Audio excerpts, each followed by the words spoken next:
Taiwan में खराब मौसम लोगों के लिए मुसीबत का सबब बन गया है। दर्जन भर से ज्यादा लोगों की मौत हो गई है तो वहीं अनगिनत पशु बाढ़ में बहते दिखे। ताइवान के हुआलियन के इस सैलाब से अब तक 18 मौतें हो चुकी हैं। इतना ही नहीं, अनगिनत जानवर इस बाढ़ में बहकर अपनी जान गंवा चुके हैं।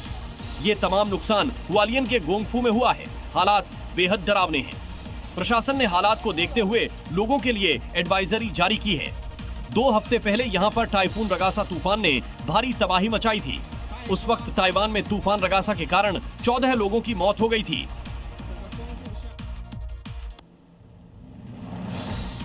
अफ्रीकी देश मोरक्को में बरसात के बाद भयानक हालात नजर आ रहे हैं। शहर के अंदर हालात इतने बुरे हैं कि पानी की धार में जो आएगा वो बचेगा नहीं। मोरक्को के ड्रूज का हाल देखिए। सड़क पर बाढ़ का पानी ऐसे बह रहा है जैसे कोई नदी हो। सोशल मीडिया पर लोग हालात को लेकर सवाल उठा रहे हैं। कई यूजर्स ये भी लिख रहे हैं कि मोरक्को में क्लाउड सीडिंग की गई थी और मौसम में बड़ा बदलाव देखने को मिला है। हालात को देखते हुए यहाँ पर सब कुछ बंद है। लोगों की जिंदगी थम गई है। किसी को कुछ समझ में नहीं आ रहा कि हालात से कैसे निपटा जाएगा। फिलहाल लोग मौसम ठीक होने का इंतजार कर रहे हैं। अब बात करते हैं मैक्सिको की, जहां पर बाढ़ से अब हालात इतने बुरे हैं कि सोशल मीडिया पर डरावनी तस्वीरें वायरल हो रही है। भारी बारिश की वजह से आई बाढ़ और फिर भूस्खलन के कारण अब तक 40 से ज्यादा लोगों की मौत हो गई है। मैक्सिको की सड़कें दरिया बन गई, जबकि घर से लेकर अस्पताल तक सब पानी पानी हो गया। घरों का सामान सड़क पर तिनके की तरह बह रहा है। लोग पेड़ का सहारा लेकर अपनी जान बचाने को मजबूर हैं। बारिश के कारण 32,000 से अधिक मकान ध्वस्त हो चुके हैं, जबकि बिजली गुल होने से देश भर में 3,20,000 से अधिक लोग प्रभावित हुए हैं। अधिकारियों ने इस भीषण बारिश के लिए मैक्सिको के पश्चिमी तट पर आए प्रिसिला और रेमंड तूफान को जिम्मेदार ठहराया है। और आइए अब हम आपको स्पेन की ला रपीटा की तस्वीर दिखाएंगे, जहां पर बाढ़ के बाद हालात बहुत खराब हैं। बाढ़ के पानी में कार तैर रही है। कुदरती आफत के आगे हर कोई बेबस है। नुकसान बहुत बड़ा हुआ है, ऐसा अनुमान है। स्पेन के पूर्वी हिस्से में आई विनाशकारी बाढ़ के बाद बहुत से लोग लापता हो गए। बाढ़ से मृतकों की संख्या बढ़ती जा रही है। कैटेलोनिया के ला रैपिटा शहर में बाढ़ से भारी नुकसान हुआ है। स्पेन के अलग अलग इलाकों में बाढ़ से हो रहे नुकसान को लेकर अब लोगों की मांग है कि सरकार इस तरह के हालात से पहले स्पष्ट चेतावनी जारी करे। पिछले साल जुलाई में यहां पर बाढ़ से भारी नुकसान देखने को मिला था। बड़ी संख्या में लोग अपने घर छोड़कर दूर बसने को मजबूर हो गए। और अब हम आपको स्पेन की एक और तस्वीर आइए दिखाते हैं। उत्तर पूर्वी कैटेलोनिया क्षेत्र के कुछ हिस्सों में मौसम विभाग ने पहले से ही रेड अलर्ट जारी किया हुआ था। उसके बाद क्या हुआ दिखाइए। रविवार को स्पेन में फिर से बाढ़ आ गई। हालात पहले से ही बुरे थे, लेकिन ताजा बारिश की वजह से स्थिति और भी बदतर हो गई।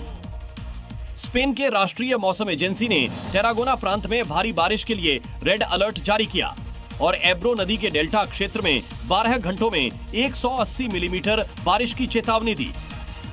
इतना ही नहीं, कैटेलोनिया में रेल और सड़क यातायात बाधित होने की खबरें आने लगीं, क्योंकि पटरियों और मोटर मार्गों पर पानी जमा हो गया।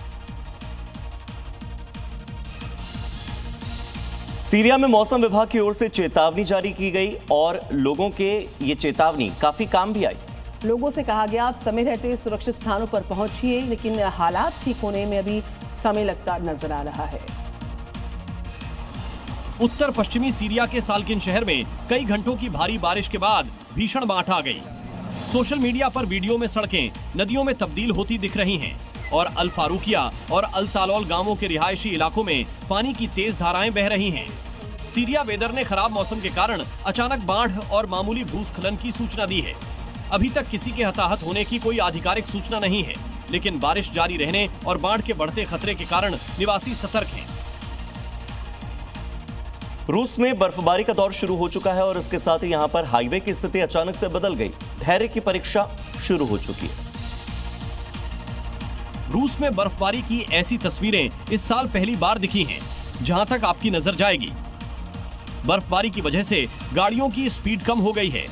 ड्राइवर संभले हुए हैं।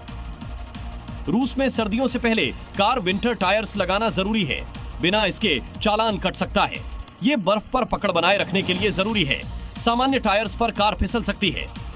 इस तरह के तमाम हाईवे पर रात के वक्त बड़ी गाड़ियां नहीं चलाई जाती हैं। चीन के यायान शहर में सब कुछ ठीक था, लेकिन अचानक से कुदरत ने कहर बरपा दिया। किसी को संभलने का मौका नहीं दिया कुदरत ने। दरअसल सड़क का एक बड़ा हिस्सा टूट पड़ा।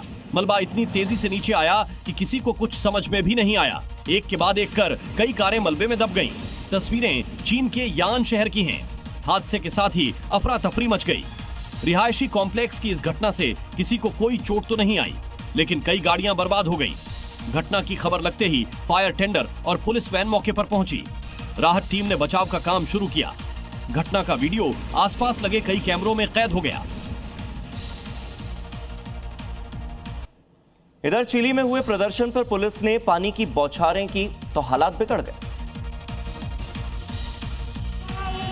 चिली में प्रदर्शनकारियों और पुलिस के बीच जबरदस्त झड़प देखने को मिली।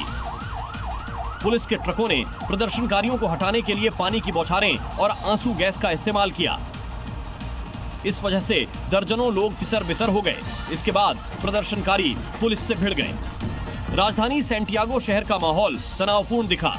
प्रदर्शनकारियों ने लापता मापुचे पर्यावरण कार्यकर्ता जूलिया चुनिल के लिए न्याय की मांग की। स्विट्जरलैंड में फिलिस्तीनी सपोर्टर्स जो हैं उनकी रैली के दौरान हिंसा भड़की नजर आई। यहाँ बर्न की सड़क पर तनाव साफ दिख रहा था। पुलिस किसी को भी बख्शने के मूड में दिखाई ही नहीं दे रही थी। तस्वीरें आप भी देखिए। लेकिन प्रदर्शनकारियों की भीड़ पुलिस पर भारी पड़ती दिखी। लोगों को रोकने की कोशिश करने हुए 18 पुलिस वाले घायल हो गए। हालांकि पुलिस ने प्रदर्शनकारियों पर पानी की बौछार की। मार्च में करीब 5000 लोग शामिल थे और इन्हें रोकने के लिए आंसू गैस के गोले भी छोड़े गए। पुलिस का कहना है कि जहां पर प्रदर्शन किया गया वहां इजाजत नहीं थी। पूरा प्रदर्शन गाजा में इजरायल की ओर से की गई कार्रवाई के विरोध में था। गाजा में इजरायल और हमास के बीच सीज फायर लागू हो गया है।